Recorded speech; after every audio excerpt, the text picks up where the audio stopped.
চরমনাই যে নায়েবে মানে আমির সাহেব আছেন, ফজল করিম সাহেব, সাহেবের চরমনাই, ওনার সাথে আমি যখন পাংশার অফিসে ছিলাম আমার সেভারাল টাইম দেখা হয়েছে, ওনার সাথে আমার কথা হয়েছে।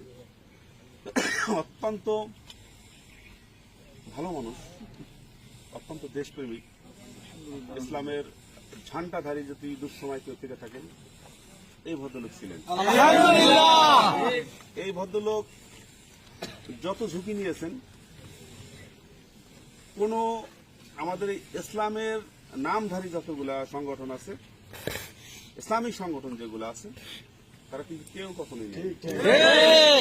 আমরা দেখেছি সোশ্যাল মিডিয়ার মাধ্যমে, আমরা দেখেছি সংবাদে, উনি সবসময়ের জন্য আছেন। উনি ন্যায় প্রতিষ্ঠা করতে চান, ওনার উদ্দেশ্য মহৎ, উনি অত্যন্ত দেশপ্রেমিক একটা লোক। ওনার বাবা একজন দেশপ্রেমিক ছিলেন, আমরা যতটুকু ইতিহাস থেকে জানি, ওনার সম্বন্ধে আমরা যতটুকু জানি। আমাদের আলিম ভাই ছিলেন,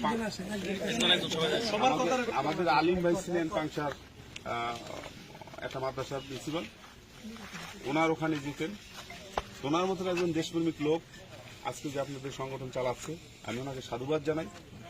আমরা কারো শত্রু না, আমরা গণশত্রুতে পরিণত হয়ে চাকরি করতে চাই না। আমরা কোনো মানে কি বলে কোনো পলিটিক্যাল কোন মানে দলের লেজুবিত্ত হয়ে চাকরি করতে চাই। আমরা চাকরি করতে চাই জনগণের হয়ে, জনগণের ট্যাক্সে আমার সবকিছু, আমার বেতন, আমার ভাতা দিয়ে, আমার রেশন, আমার মানে একেবারে ইউনিফর্ম পর্যন্ত আমার হাতে যে অলরেস্টটা দেখেন, এটাও জনগণের টাকায় কেনা। সুতরাং আমরা পরের গোলামি কেন করবো? গোলামি করলে জনগণের। আর যদি আপনার সাথে দেখা হয়, মানে ওনার সাথে কথা হয়, আমার কথা বললেন আপনাদের ফজল করিম সাহেবকে, সাহেবের চরমনাই সাহেবকে, ওনার সাথে আমার ব্যক্তিগতভাবে চেনা জানা আছে। উনি পাংশা, ওনার সাথে কয়েকটা মানে মাহফিলকে ওনাকে আমি নির্বিঘ্নে করে দিয়েছি। আমার শোনেন, আমার চাকরি জীবনের 2-3টা আমি এখানে এসে করতে পারি না, কারণ এখানে অল্প দিন, এখানে প্রেক্ষাপটটা কিরকম। আমি আপনাদের একটু ইতিহাস বলি আমার জীবনে। আপনারা পাংশা থানা প্রতিটা মানে ইমামদের খোঁজ নিয়ে দেখবেন, প্রতিটা মসজিদে খোঁজ নিয়ে দেখবেন, আমি এমন কোন মসজিদ নাই যে আমি ঘুরে ঘুরে না দেখছি। এবং অনেক জায়গায় জিজ্ঞেস করছি হুজুরদের, এই ইয়াদের ইমাম মসজিদদের আমি জিজ্ঞাসা করছি, কিংবা খতিবদের জিজ্ঞাসা করছি যে কি সমস্যা বলেন তো তখন বলছে যে মানে একটা মাদ্রাসা 2800 টাকা বেতন, হাউ পসিবল? সেই মাদ্রাসায় কি মানে আপনার জুম্মার নামাজে 3 হতে 4000 মুসল্লি হয় নামাজ পড়ার জন্য, 2তলা 3তলা পর্যন্ত ভরে যায়, 2800 টাকা বেতন, এটা হইতে পারে না এই মাসপড়া ইউনিয়নে। আমি দেন মনে করেন যে তাৎক্ষণিকভাবে আমি ওখানে যারা ছিলেন তাদেরকে বললাম যে এটা হতে পারে না। ওইখান থেকে আমি একটা আন্দোলনের মতো শুরু করলাম যে না, এই পাংশা এলাকায় যতগুলো মসজিদ আছে ছোট বড়, সর্বনিম্ন 24 হতে 12,000 টাকা বেতন দেবো, ওরা দেখা ছোট বড় বুঝে। আমি কিন্তু সব জায়গায় মানে এটা করে দিয়েছি, আমি হুজুর দেব। দেখেন আমি আপনাদের মাঝে এই মেসেজটা দিতে চাই, একজন মসজিদের ইমাম খতিব যদি এই যুগে 10,000 টাকা বেতন পায় তার কি হয় বলে? আমার থানা মসজিদে মানে 4,000 টাকা বেতন ছিল, বিশাল ওই ইয়াতে মসজিদে পাংশায় থানা মসজিদে 4,000 টাকা বেতন বলছিল। একদিন যখন মানে ইয়ারা রাশিয়া ইউক্রেন যুদ্ধ শুরু হয়, দিন একদিন আমাকে এসে বললেন কি যে হুজুর আমি স্যার আমি তো পারতেছি না। কি ঘটনা? এই ঘটনা, আমার 4,000 টাকা বেতন দেয়, আমি মানে আমার কোনো 100 সম্পত্তি নাই, আমার অন্য কোনো ইনকাম নাই, আমি এখানে 28 বছর যত ইমামতি করতেছি, আমার বেতন হলো 4,000 টাকা, আমি বাঁচতে কিভাবে?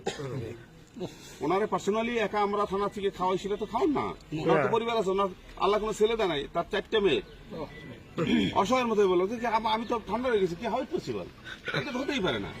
দেন আমি তাৎক্ষণিকভাবে থানা থেকে 16,000 টাকা বেতন করলাম, আর 20,000 টাকা বেতন মানে করলাম। ঠিক আছে, আপনারা খোঁজেন, এটা তো শোনেন, আপনাদের একে অপরের সাথে সবার সাথে আপনাদের যোগাযোগ আছে, আপনারা এই খোঁজটা নিয়ে দেখেন। আমি কিন্তু এই থেকে শুরু করলাম প্রত্যেকটা মসজিদে, একেবারে যেটা মনে করেন যে আজকে মাদ্রাসা থেকে বেরোয় কোনো মসজিদ নিয়মিত করছে, ওই ছেলেটার বেতন ধরে হিসেবে 12,000 টাকা, 12 থেকে 24,000 টাকা পর্যন্ত আমি বেতন ওখানে দেওয়া হয়েছে।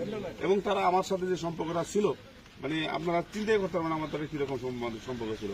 সকল হুজুর মাশায়েখ যারা ছিল তাদের সাথে ভালো সম্পর্ক। এটা কিন্তু দেখেন, এইটা ফজল করিম সব জানতেন, এইটা আপনার ওই যে পিসাব হুজুর জানতেন, এইটা আপনার ওই যে মানে কুয়াকাটা মানে হাফিজুর রহমান হুজুর জানতেন, এইটা ওই যে আপনার ওই কি বলে মুক্তি ভালো ওয়াজ করে বদল অল্প বয়স, ওনার নাম হলো আপনার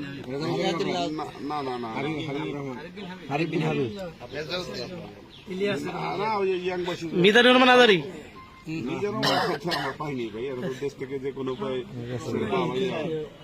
আরে ওই আরে সাইদ আহমেদ কলরব, আবু সাইদ সাহেব, এরা সবাই জানতো যে আমি এই কাজটা করছি, ঠিক আছে, এই কাজটা করছি। তো আপনাদের যে বিষয়টা দিনের দাওয়াত আপনারা দেন, ভালো কথা। আমরা পুলিশ প্রশাসনে চাকরি করছি একটা রাষ্ট্রযন্ত্রের জনগণকে সেবা দেওয়ার জন্য। আমরা তো মনে করেন একটা গুরুত্বপূর্ণ ভূমিকা পালন করি। তার দিকে পাহারা দেখে তো আপনারা শান্তিতে আছেন, ঠিক আছে।